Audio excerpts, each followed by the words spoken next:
Welcome to the Men Are Forged podcast. It's the place where we help young professional men build for lasting success and a meaningful life. I'm your host, Cartwright Morris. For more information on Men Are Forged, go to menareforged.com. That's menareforged.com. Thanks for listening.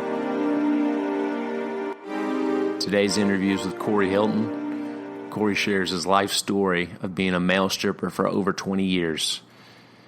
It's a fascinating take on what it means to grow as a man and not be obsessed with the outer appearance. He will be releasing a book soon, but Corey goes around and shares with other men about how to share more of what's going on inside of you versus constantly projecting what's on the outside. I think it's a great interview. Hope you take a listen. Before we get started, if you're a young professional male looking for guidance and direction in your career and life, please look me up at menareforged.com or calvertandassociates.com and schedule an appointment with me today. Awesome. Well, Corey, good to have you on the Men Are Forged podcast. Thank you. Excited to hear your story all the way out in Canada. Yeah, Great White North. Yeah. So, man, Corey, I guess just get started off, so your book that you're writing is called Take It Off, right?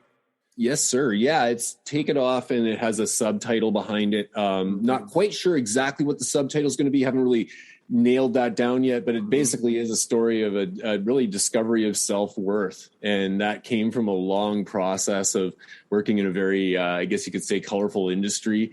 And from a very young age. And with that being said, didn't really learn a lot outside of the working on the exterior and not working enough on the interior. So with that, it doesn't really matter what age demographic it is. I really try my best to provide value for men generally that are between, it really doesn't matter if you're a guy that's really over 20 years old, even you can get value from it. But my main target demographic with it is more so men over 30 that really, they're able to connect with their partners and stuff, but they're not really able to truly really get or communicate, but not connect is what I'm trying to say. And there's sometimes we as guys, we don't really have a lot or anybody really to reach out to a lot of the time to be able to vent a lot of those things out. Or we think that we have too much pride to be able to say something like, oh my God, I cried at this time, or I did this. And you don't want to actually face the reality of really what it takes to truly be in relationships. And I'm not just saying relationships as far as a marriage, but even business relationships. You can play the blame game forever. And I did that in a lot of ways. So being vulnerable and admitting to that is something that definitely took, I guess you could say, a certain amount of courage to a certain degree, because you have to face your own stuff. And get to the reality of it. And even as a male exotic dancer for 25 years in my life, I still dealt with a lot of issues with confidence. I dealt with a lot of issues with ego. I dealt with a lot of stuff with just not feeling like I was worth enough to be able to provide value to this world, and came to realize that I definitely did have a lot of value. I just set that bar where I set it when I first started with this industry, and I have no regrets. Regrets. Yeah. But at the same time, it brought you to where you are now. 100%. Yeah. Right. And you know what, Cartwright? I got to say, I know a lot of people that obviously we all go through the years, and we have friends of ours in high school, or we have people that we know from years ago, and we see how they progress through life. And I see a lot of the people that I know have gotten a lot further financially than I have, or maybe they've gotten a lot further with business in general or what have you. But I can honestly say there's probably not one person from my past that has the same amount of stories and experiences that I personally have. And I'm not talking about that through ego. I'm talking about that because I'm a jumper and I went and just did it. And, sometimes you just got to do it, man. Yeah. You only got one life, right? Absolutely. Yeah. So let's just start. from the very beginning. I mean, I would love just to hear what shaped your, what led you in that field, first of all. And then therefore, was there a person in your life that maybe influenced you to think a certain way, whether it comes to, what it means to be a man, what success looks like, and kind of said, oh, this is what, you got to make money no matter how it looks like? Yeah, man, that's a great question, actually. And I appreciate you asking it, because there's a few levels to that. First off, I'll tell you a funny little story about what I was when I was a little kid. And when I was a little kid, I actually used to have nightmares about being exposed in the public. I used to have nightmares. I'd literally wake up and be like, oh my God, I'm naked, and freak out about it.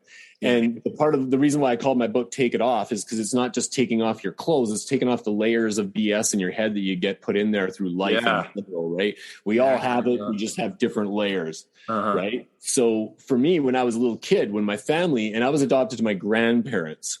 So my dad and mom have both passed away now. My dad was 97 years old when he passed away last year. He was a massive, massive influence in my life. He was a former war vet. He basically he did a lot of things that I was really proud of, but he was very emotionally disconnected in a big way. We didn't hear the I love yous. The only time I ever got anything back from him was when I completed a job as far as being proud of me visually or, verbally, right? He was always proud. But I'm just saying. So his influence was huge on me, but I came to realize through truly understanding my self-worth, I came to realize that the problem that I had was not that I was dealing with this underconfidence issues and self-worth issues was actually a lot to do with, and I tried to figure out why was it so important to get his acceptance. And I found out that in the end, it was because subconsciously when I was 12 years old, believe it or not, and I was told that I was adopted, I was actually given an option to meet my biological father. And I reluctantly said, yes, let's do it. And guess what happened? He didn't show up that day to meet me. And let's cry a river about that. A lot of people deal with a lot worse stuff in their lives. But as a 12-year-old kid, it was abandonment. It was like instant. Yeah. It was like, you're not worth anything. So that side of it came into play. But when I was a little kid, what I do, even though I had this fear of being exposed, when my folks would have people over and they'd be sitting in the kitchen, I'd be running between my bedroom and the bathroom back and forth naked just to get a rise out of the audience when I was like probably 5-6 years old. Wow. In my own house. And my parents would all laugh about it. They thought it was the cutest thing in the world. But at the same time, how would I have ever even realized that at 17 years old, before I was even legal age to be in a bar in Canada, that I would be off doing shows, dancing in bars in Canada? It was just crazy. So that's how I started. But my influence was, yes, my father. But when I actually went to work in the bar scene, I got introduced to the #1 male dancer in all of Canada at the time. And he was like the Elvis of dancing. He'd been in the industry for years. And he turned around and said to me, dude, you have amazing potential. Would you like to be part of this industry? And I was like, no, I could never do that. I could never take it all off. Not all off, But eventually, just like a lot of us do, we go, I couldn't do that. And then all of a sudden you finally figure it out that yes, you can. Anybody can do anything that they want to do. And I did that. But what I honestly did when I went out to do that first show ever and take my full clothes off, I had a couple of girls from my graduating class in high school right in the front row there to watch the show that night, which was even more scary. And so it just compounded, right? And it's like, but what I did, and as I was mentioning, is what I did was when I actually chose to go in the industry, I set my self-worth bar, and it could never go over where I set it. No matter what, I could only make so much money. I could only impact so many people. I could only go so far in that industry. And eventually someday you have to give it up because not everybody wants to see a 51-year-old male dancer out there.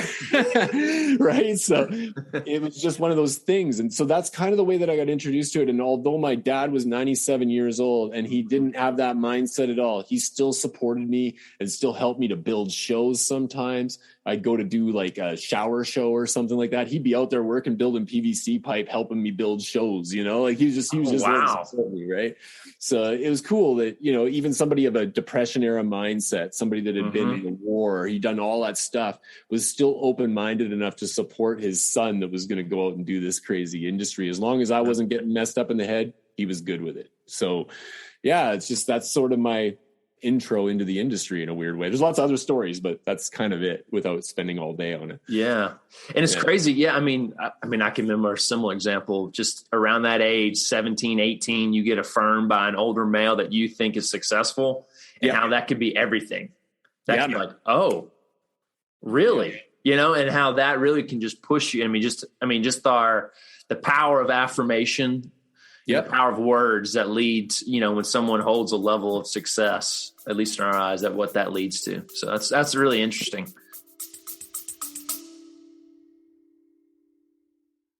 Today's episode is brought to you by Thrive Marriage Lab. If you want your marriage to thrive, this is a great opportunity to you, because strong marriages are the bedrock of strong churches, organization, families, and community. This is a 12-month pathway for any of you that are looking to really have weekly engagement with experienced marriage counselors, not just one, but many. So go to restory.life/thrive to get on the waiting list for this great program that starts in April. That's restory.life/thrive. And make sure you put the word Forge in the promo code to receive a discount on your monthly fee. Now, back to the episode.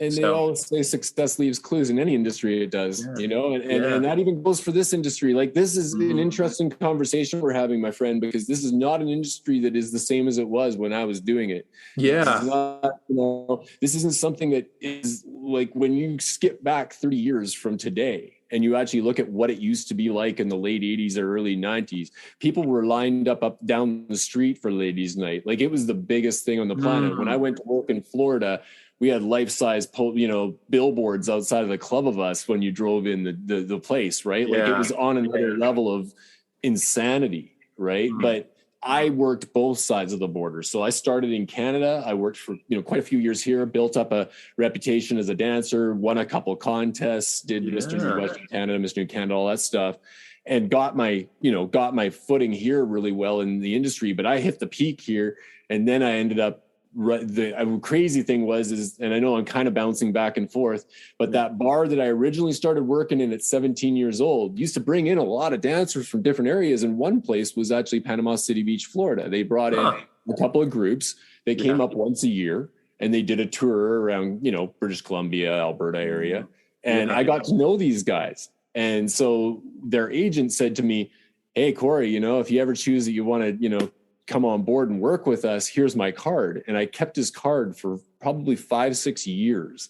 And eventually, when I won these contests, I called him up and I said, "Hey, man, do you remember who I am?" And he was, "Oh yeah, I totally remember who you were. Yeah." He says, "Amazing that you called right now." So what happened was, he actually said to me, "Well, if you want to, my group's coming up in a couple of weeks, and they need to do the tour of British Columbia. If you can get those guys to the show on time and you can learn the dance choreography in that couple of weeks, you have yourself a job, man. I'll hire you." Wow. And I said, "Wow, okay." So what did I do? I left my family, I left my friends, I left everything that I knew, and I left this planet and went down to the dirty South and lived in the dirty South. Hey, easy. Right? And so, like, I was like a fish out of water down there, right? Like, and so it was just a completely different thing. And what happened with that was, since I didn't have anyone around me that I knew, and I wasn't normalized by anyone, everybody looked at me in a different way. And so I also looked at myself in a different way, and I started doing things that I would never have done in Canada, because I was being influenced by this insane club scene in the largest beach club in North America at the time. MTV's broadcasting out of there. Like, there's just mayhem, right? Like, everything's going crazy, and I'm not used to that, but I jumped right in and fell in love with the whole scene, ended up getting into all sorts of trouble, and I never did a drug in my life till I was 26. And all of a sudden I popped this little ecstasy pill in my mouth down there. And then that changed everything, so that sort of thing, what happened with me with that was, and I'm not trying to get too adult on this conversation, but there is a reality behind that is that, like, could you imagine if you were eating food all your life, but you could never really truly taste the food? You just ate it for energy. Well, when I did it, when I was down there and I took ecstasy, I was starved of emotional connection. My family didn't really, it's been a chain reaction through my entire family of emotional disconnection. So I go to this new world and I walk in, and all of a sudden I take this little pill and I have amazing emotional connection. And it's like, I instantly got taste for emotion and started like, oh my God, like, this is a whole world. And it just went into overdrive. And so, I had some amazing stories and so much fun that I had down there, but did it get me anywhere? Not really. It gave me it was great and fun in the moment, but it wasn't progressing me in a positive direction. I wasn't getting where I needed to be in life. And I explain a lot of this in my book as well, because everybody has a perception of what they want out of life. And for me, I just sometimes wish that I had have been more serious and responsible with certain things. Yeah. But, come on, like when it comes right down to it, there's a lot of stuff that I was able to do down there that most people would never even dream of, and experience some things that in life, and life to me is creating memories and having amazing relationships. Right. And, it really is. And so I've created a lot of memories, and I've had a lot of learning experiences from amazing relationships that I've had. And that actually has a lot to do with my book as well. Yeah. Explaining the relationship side of it. It's not some stripper book. It's not just all about, some guy having this big ego and taking his clothes off. It's about the learning experiences of what I, as a guy that actually like relied on all that exterior stuff.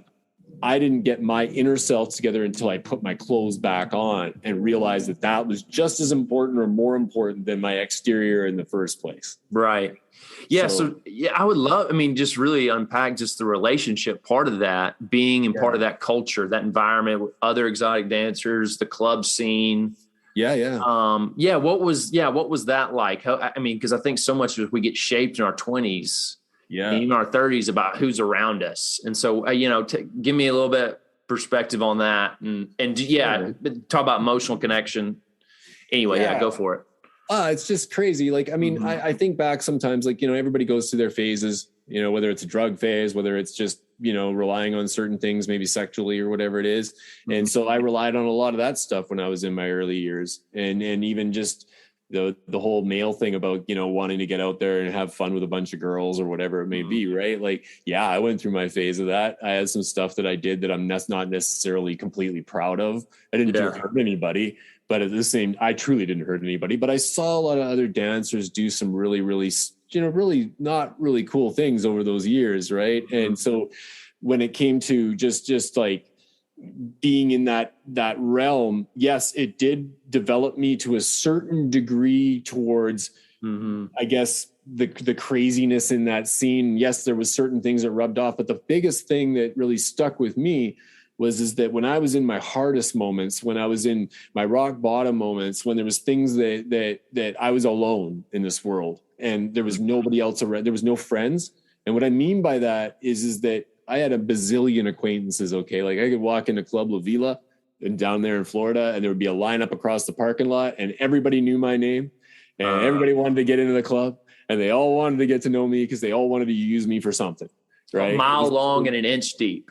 That's right. Right. Yeah. But the good thing is that I had this amazing grandfather or father that really embedded morality and integrity inside of me in a big way. And so like when I went really rock bottom and I was having a hard time, and, through, like I said, there was a drug phase there. So when I was really alone and I didn't have anybody really beside me anymore, and I was at my worst point, and I was looking in the mirror at 7:00 in the morning, not happy with what I was seeing in the mirror, and actually looking out the window and seeing somebody like in a nice neighborhood with his family saying goodbye in the morning while he went off to work. And I'm sitting there being up for 36 hours or whatever it was, partying my tail off. What rang in my head was my dad and my mom back here in Canada. And what would they think if they saw me right now? What would their perspective of me be? And it just hit me so hard in that moment where I thought to myself, why am I not that guy that's outside? I'm this guy now. And this is where I've degraded to.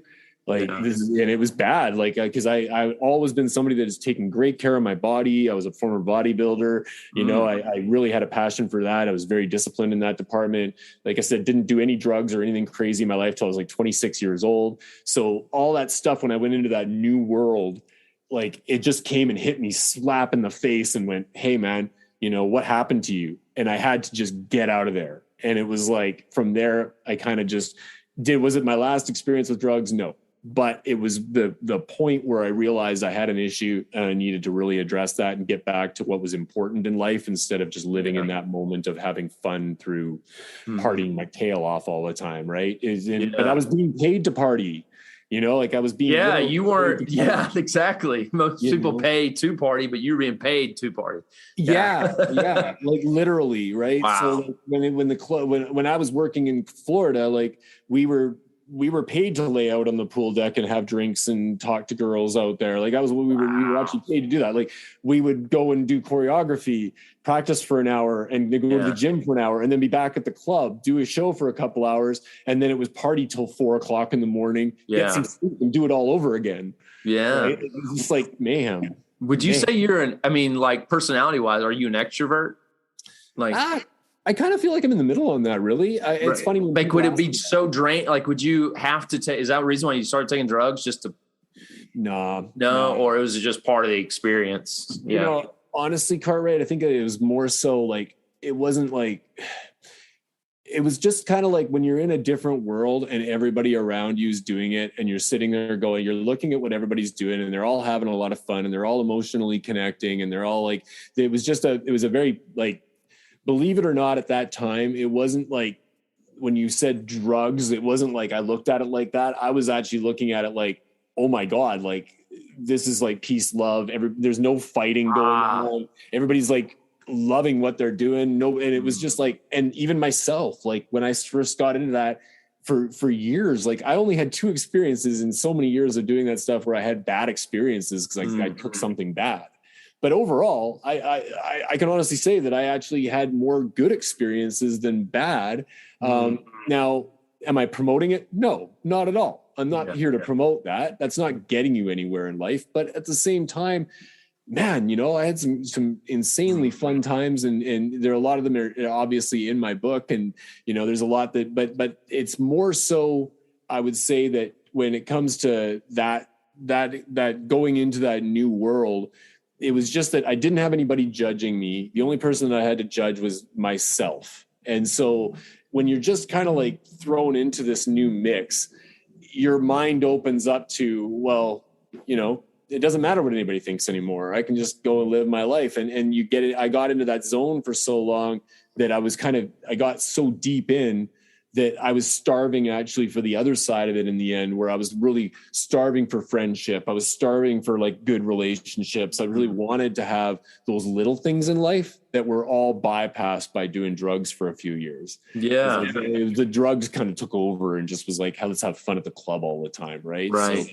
So, and again, that's fascinating. You said you weren't really experiencing judgment from others. You weren't feeling this level of, oh, I'm not good enough. It was mainly yourself because you just realized you avoided, were devoid of what really matters in life. And that was deep connection, deep relationships. Yeah, you had people around you all the time.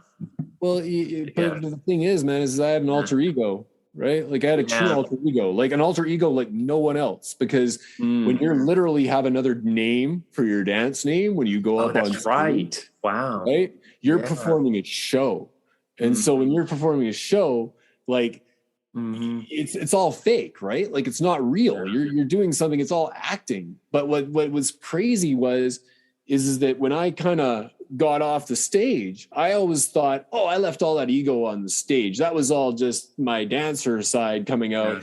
And I didn't really understand till later in life that I didn't really leave that ego off to the side, to be honest. Even when I got married, even when I got into relationships, right? Like I still had a portion of that was still kind of hanging on there subconsciously, where I was like, I really like I said, blamed other people for my problems. It was never my fault. It was always somebody else.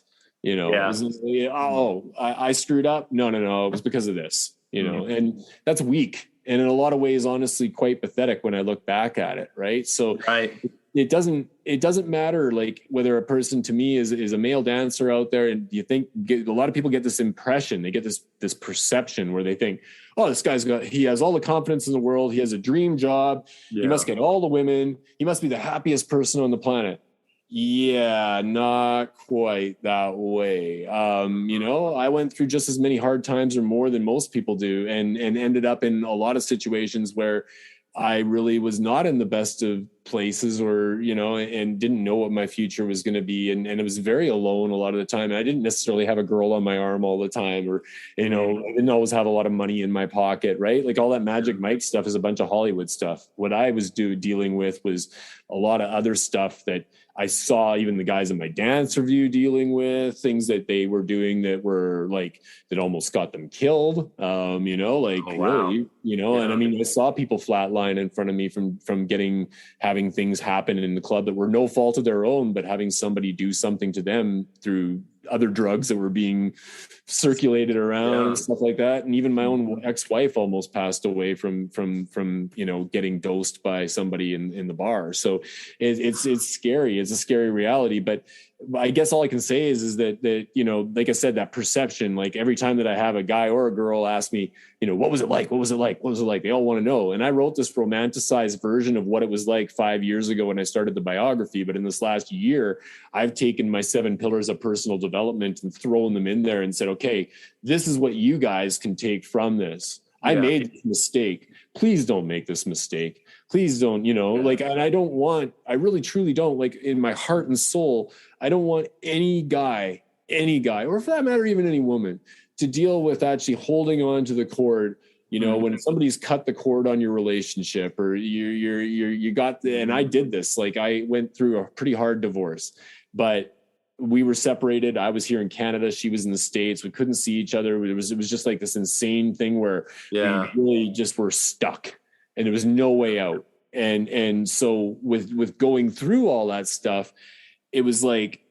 I sat there for years, not months, but years after we got divorced and pushed off blame on her and held that on my shoulders all the time. It was all her fault, it's all her fault, all her fault. Yeah. And until I came accountable for that years later, it took that weight off and realized, yes, I was 50% of the problem. Then I couldn't truly let go of that cord that she cut. So she cut that cord and I sat there holding the cord with tears in my eyes for years, not even realizing and having it affect other relationships in my life as well. Yeah. Just because I couldn't let go of the fact that somebody actually had screwed around on me.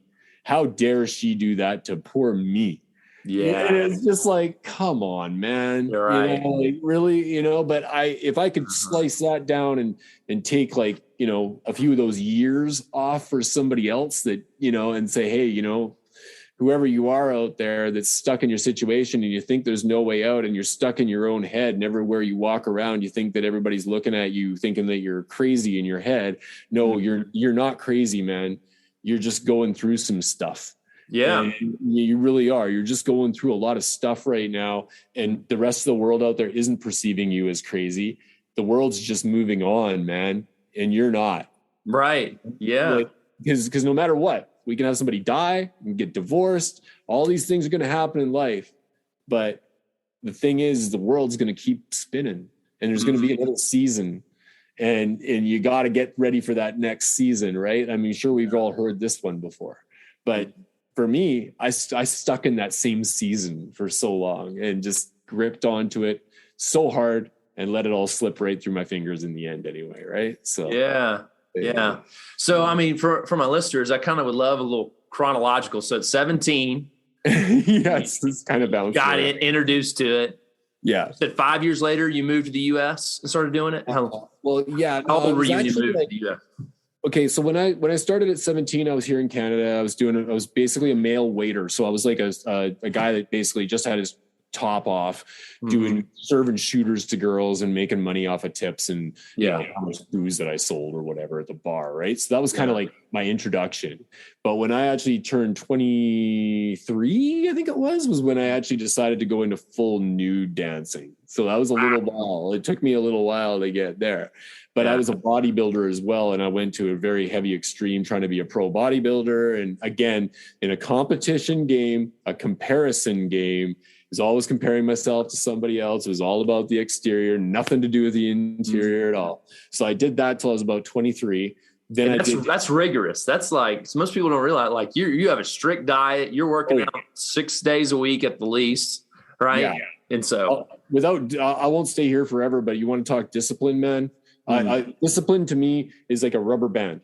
You can stretch that sucker right out and it might snap back in, but when you have true discipline, that rubber band stretches out and it actually stays stretched out. So now when I'm actually doing yoga, for example, which is one of my passions now, I put the same intensity and discipline in my yoga practice as I did into my bodybuilding practice.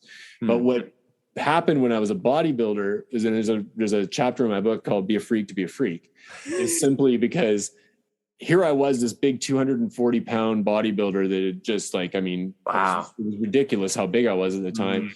And I actually dieted down in 10 weeks to 198 pounds in 10 weeks and rode the bike 3 hours a day. Basically all my meals were timed out. My sleep was timed out. Everything was scheduled, all that stuff, even to the point of waking up in the middle of the night at 2:00 in the morning, draining a shake of tuna and water, blending it up, slamming it back, going back to bed just to keep my protein. Oh gosh.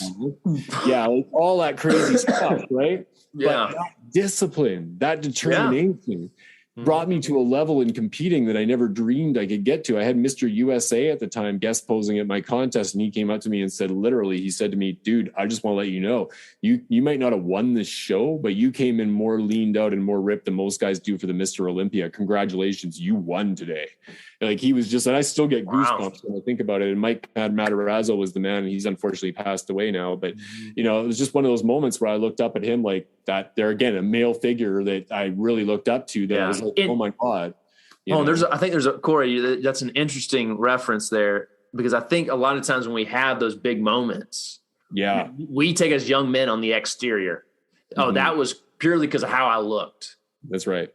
Versus, no, they were affirming on the inside what I was doing, that you were creating discipline, that you had hard work implemented in your life, that you cared about your craft and you were excellent at what you did. Yes. But yet as young men, sometimes we just solely recognize it as the fruit, the product, what we produce versus what we did to get there.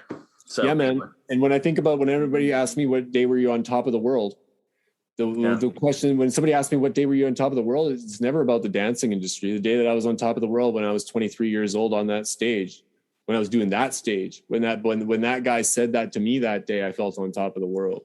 Right. So that's different than, ripping your pants off because a bunch of girls see your butt and all of a sudden the whole place screams their lungs out. That's a great adrenaline rush. I'm not going to ever take anything away from that. That is awesome. That's better than any drug out there. I'm not going to lie. It really is. It's amazing, but it's not the same, because you have to complete something like that, to go from beginning to end and go through 5 years of bulking and then go through this 10-week phase of dieting and all that stuff. It's on a level that only 1% of the entire world actually has done or will do. Like nobody does that. Right. But when you actually can hone your body and tune it in to the point where you eat an extra potato that day and you feel the energy from a potato hit your body, know you're really tuned in. Right. So that's something that is an amazing feeling of accomplishment. Did it make me a lot of money? No, not at all. Did it give me the ability to realize that I can be disciplined that hard in something, that no matter what, there's other things that are going to come up in life and I can accomplish them? Yes, it did give me that, because that rubber band stretched out. So, but you have to have a passion for what you're doing, and no employer, no other person that doesn't have that same type of passion that wants to push you into something. It doesn't matter what they say.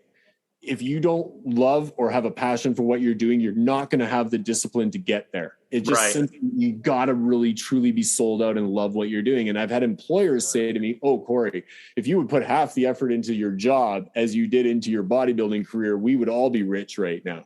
And they're right. But you just can't flick a switch like that. You got to truly love what you're doing. Yeah. You just got to, right? So that was kind of that side of it when I was that age anyways, really, that propelled me, like that discipline that I did there. That was why I had people recognizing me. That was why, like, I had some of the best in the industry saying, oh my God, you are somebody that could really excel at this. And everybody was pushing me towards that. Yeah. Right? But the crazy thing is in the end, and I know I'm jumping all over the place here, but in the end, when I actually got out of the industry, when I was 43 years old, I was here in Canada. I could not go back to the States because I was irresponsible and didn't get a social security number, even though I was married for years. And I actually was banned from being able to go back to the US for 3 years because of it. this is mad irresponsibility. Okay. Like this is stupid irresponsibility. Like anybody in their right mind should have been more responsible, but I was partying and having fun. Mm-hmm. But when I got out of it and I was on the other end of the scale, the interesting thing is that I just realized that I can't like, I really like was so reliant on all this other stuff that was exterior that I started to see gradually from failures over and over and over and over again, whether it was jobs, relationships, whatever it was, I started to truly realize that all that exterior stuff is only going to get me so far. It just is. And I couldn't understand why my ex-wife actually left me for this other guy. And I'd sit there and look at this other guy and think to myself, what? Yeah. You know, like what? But then I realized later on why. Because he was actually giving her what I wasn't giving her. He had inner work. He actually was filling that void that she had in her life for so many years. And we got married. She was young when we got married, and we had a 10-year age gap between each other. So I don't pass blame off anymore. Like I actually now communicate with her. And the greatest part of it is that now she's adding her perspective into my book from being 15 years disengaged from this whole situation. She's saying, yeah, you know, when this was going on, when we were going through that, this is how I was feeling. Wow. And so throwing her perspective in there as well, which is really cool and original, because most people, they go, you know, you get divorced, you move your own way. You don't really want to, you know, you're not going to get back into really that in that way. Right. So this is kind of original in that way. And I give her a lot of credit for that. I really, truly do. You know, really cool. What a gift. Though, I mean, to have something and to have hindsight and get feedback into it. Yeah. That now you have, that's pretty cool. And it was so awakening, my friend, that I got the pit in my stomach a couple times because I sat there and went, oh, really? Oh, so like you felt that way? Oh, you were doing that? Oh God, I didn't even know that. Right. And it hit me even 15 years out. It still hit me in the gut a little bit. Right. And I had to actually choke that up and go, okay, well, yeah, okay, I'll accept it. Yeah. But in the middle of going through all that, oh my God, like I couldn't even imagine being in this headspace. Like, I was just in that headspace again, where I was just screwed up in my own mind, but I brought that all onto myself.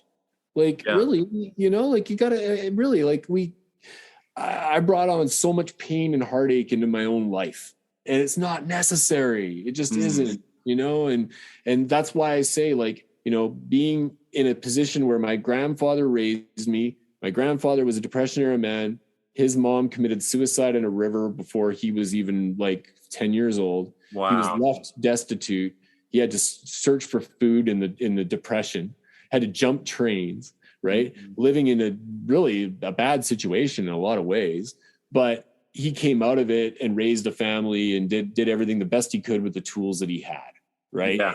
But he didn't have certain tools because he didn't understand emotion, because God, when you have something like that happen to you, it really hits you.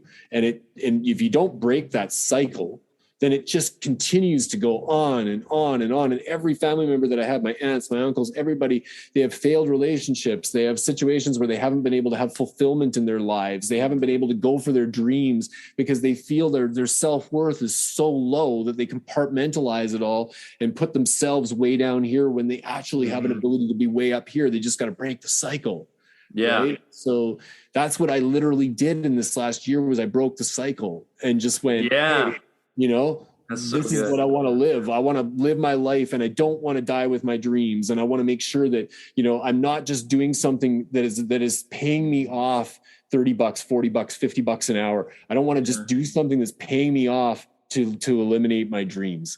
And that's the way I see it now, right? And I will go to the bitter end with my mission to put my book out, to start public speaking, to affect other people's lives in a positive direction, so that people just don't have to go through the same stuff that I went through. And I know that my stuff is a lot different than most people, but there's a lot of learning experiences that can really truly be taken from the road that I went down. You don't have to go down the road, but you can understand it. You can understand it. You know, so I mean, that's kind of the next question I have is, you know, where does your self-worth come from now? Man, it is from one little word that I call in my uniqueness, introspection. Yeah. I didn't rely on any accountability partner for my discipline on this. Okay.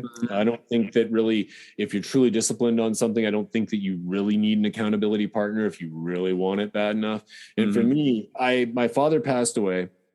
And after my father passed away, I was waiting for that to kind of happen before I was going to release the book anyway, because I didn't really want him or my mom, my grandmother to hear some of the stories, because there's some stuff in there that's pretty intense that they'd accept, but they wouldn't really understand. Right. So I waited. And so with that, I guess I could say that when it came down to developing self-worth, it was a bit of a Frankenstein theory, if you want to know the truth.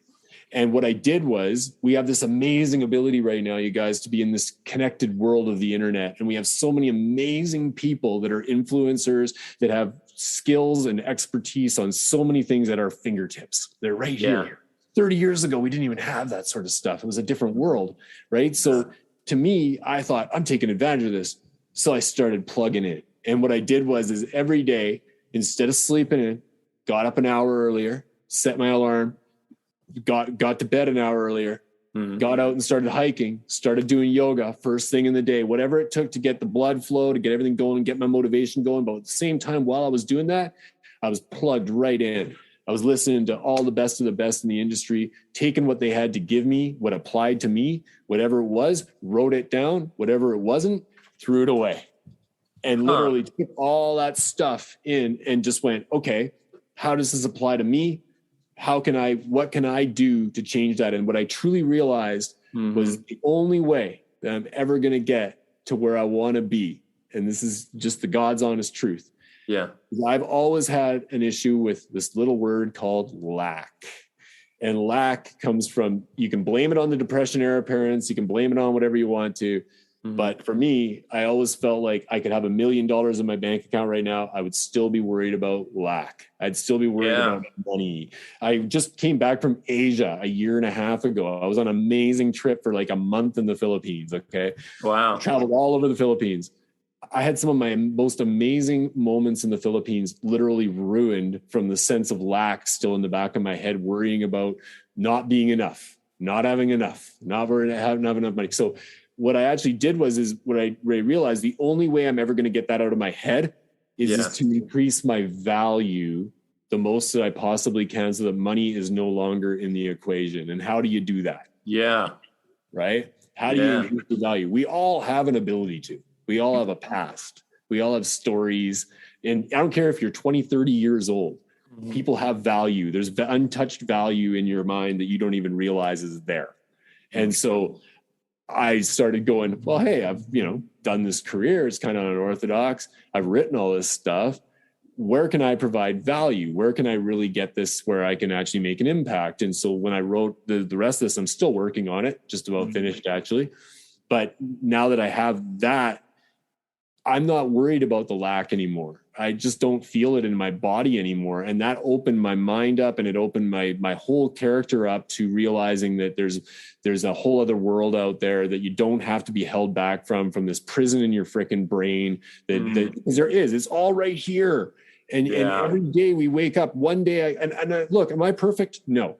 Tomorrow I could wake up and have feelings of imposter syndrome, feelings of lack. I could wake up with all that sort of stuff. But now I've just learned, when I wake up with a day like that, I push myself through it. I do whatever it takes to push myself through it, because tomorrow is going to be a better day. And I keep focused on that all the time to not let that crap in my head creep in, because I truly realize that is just stuff in my head.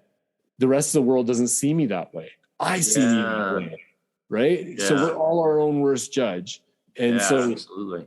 Whether a person has a perception of me as a male dancer taking my clothes off, or a bodybuilder, and they see this glamorous, romanticized life, they can see that. That's not the reality. On the other side of the coin, for myself internally, if I look at myself as possibly going to be destitute, having a ton of lack, not being worth anything, I was just a male dancer, I'm not going to be able to do anything else with my life, and I should just sit in here and eat a bag of Cheetos and watch Netflix all day. I could go there. I could. And that would be the easy button. And that would be the comfort zone button. right? Which a lot of us do. We accept that comfort zone. Yeah. But no, you got to push yourself, take uncomfortable action. You know what? I never did any public speaking in my entire life. I've taken my clothes off for half of North America.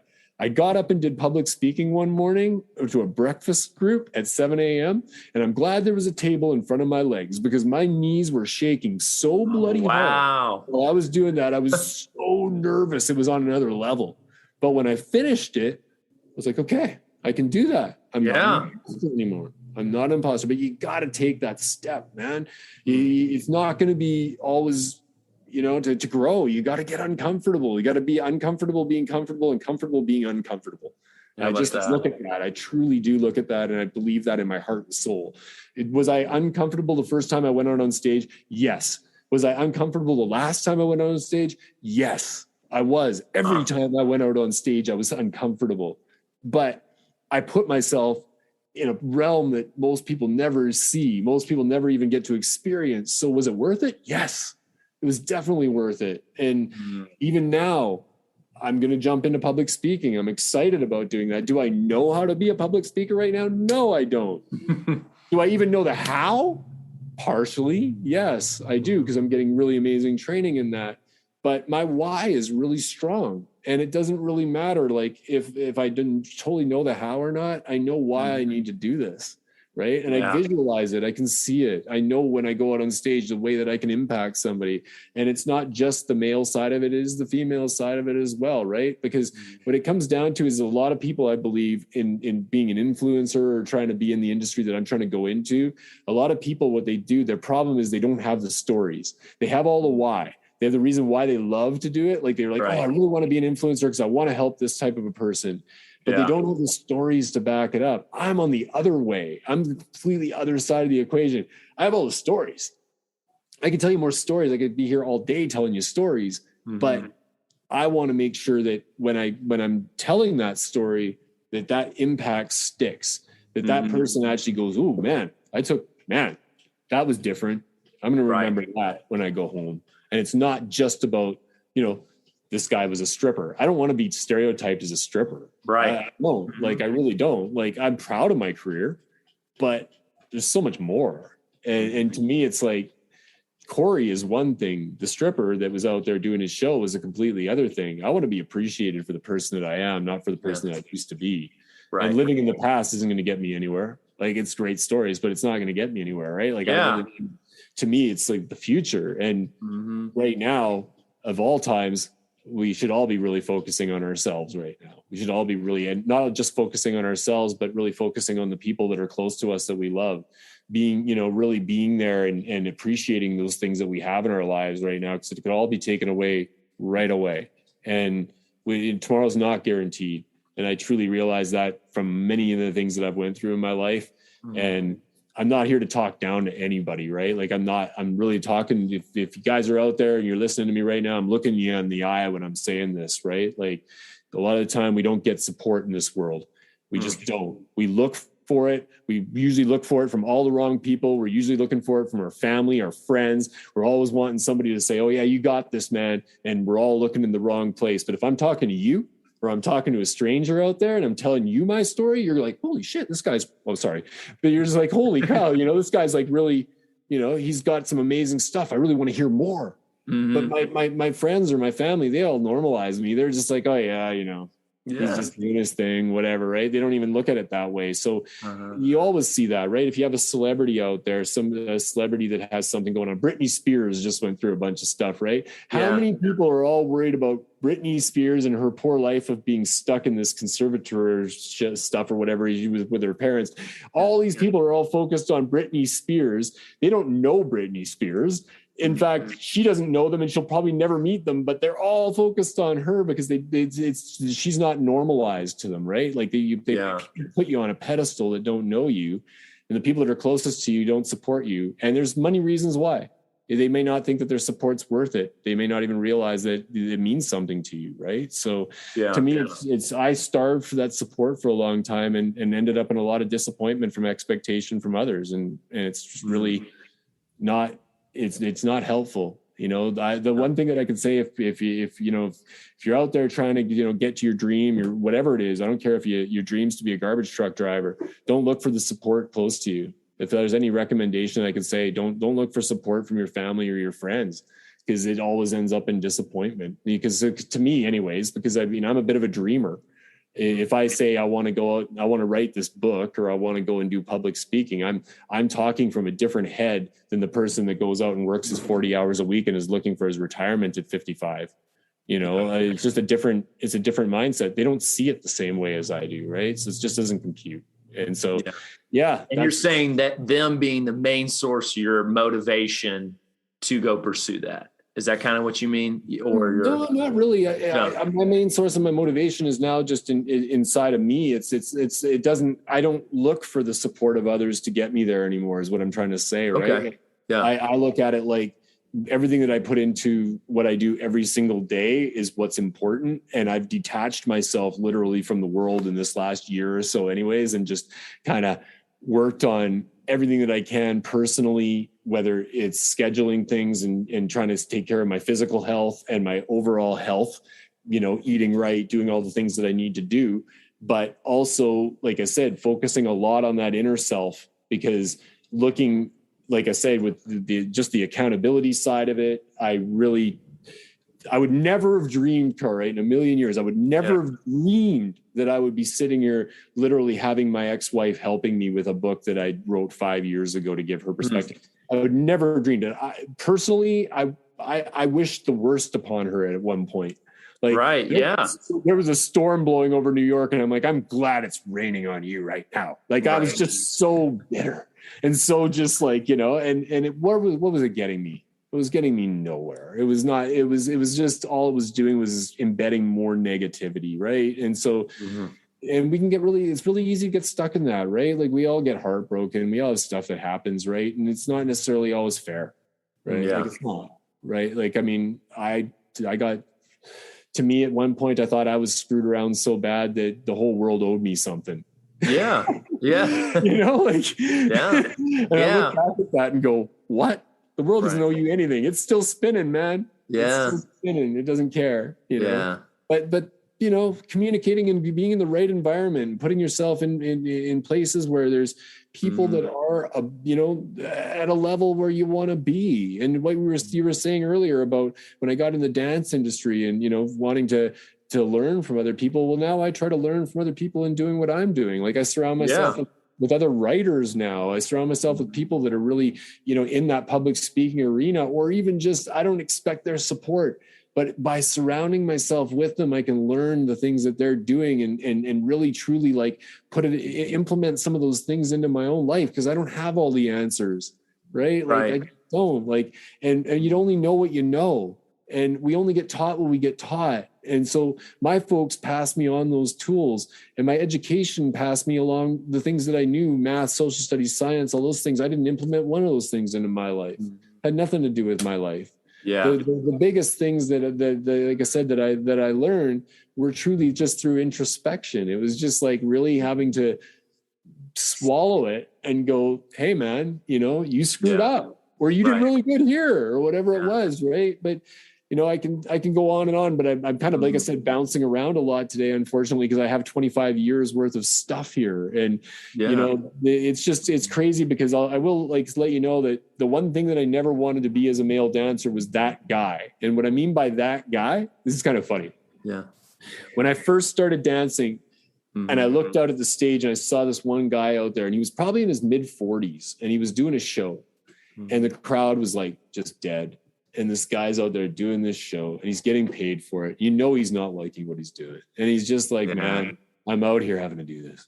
And I remember like watching him and thinking to myself, I never want to be that guy. I just don't ever, no matter what. If I do this industry, I never want to be him. And the funny thing is when I finally went through like divorce and coming back to Canada, and I wasn't doing big shows anymore. I wasn't working in the big clubs anymore. I was doing bachelorette parties. I was out on boats and stuff, doing strip shows on the top of boats on the lake out in front of my place, and, doing little halls where I was, some girl's 40th birthday, and I'm doing some show that it wasn't even a show anymore. It was just, dancing around her. And I found that I was like, okay, I'm at the borderline of being that guy now. I need to quit. Like I just kind of came to that resolution. I was like, okay, I need to move on with my life.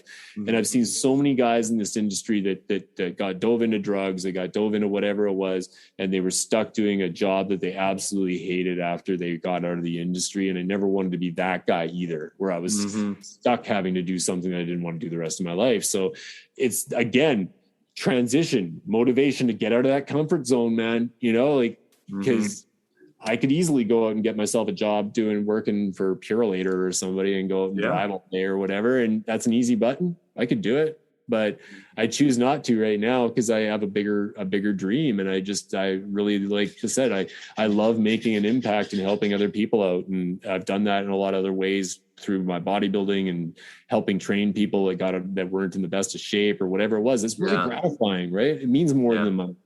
It just does mean more than the money for me now. And so that's kind of that in a nutshell, really, man. But you know, like I said, the story side of it, I mean, there's a big difference between Canada and the US when it comes to dancing. And you know, it's a long, lonely road out there a lot of the time. And you're not necessarily, you don't have a lot of people around you sometimes, and you're going from one hotel to the next, and it can be lonely. And this road that I'm on right now is the same type of loneliness. It's just a different type of loneliness, right? Like I'm not out partying, or I don't have a bunch of friends around me all the time.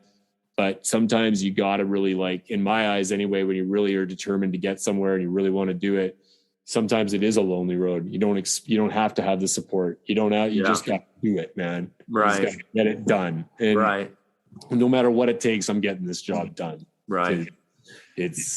Wherever my dad is now, I want him to be proud of me. Yeah, because you do have, I mean, that's your experiences. I imagine people can connect with it. And it's as different as it is, there's something that you're like through introspection that you've really discovered for human beings to really grow from. But anyway, Corey, I really appreciate you coming on. This was fun. It was awesome. Yeah. Man. So man, thanks for coming on. It was a blast.